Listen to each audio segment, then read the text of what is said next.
This video covers the process of recording an RTSP video stream within the Blaze server. Let's start by navigating to Devices within the Settings menu.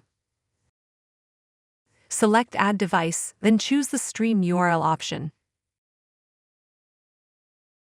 Enter the RTSP stream URL following the standard RTSP:// format. Ensure your user authentication details are correct, then hit Search. The system will then discover and authenticate the stream. Check the box to add the video stream. This will add the primary profile for this stream.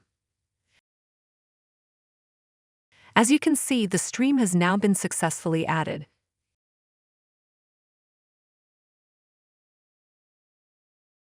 You also have the option to add a secondary stream, allowing for dual stream recording just like any other camera.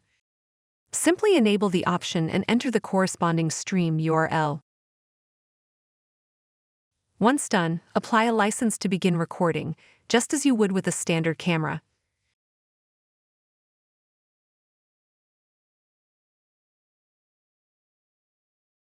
You can now choose between your primary or secondary streams as needed.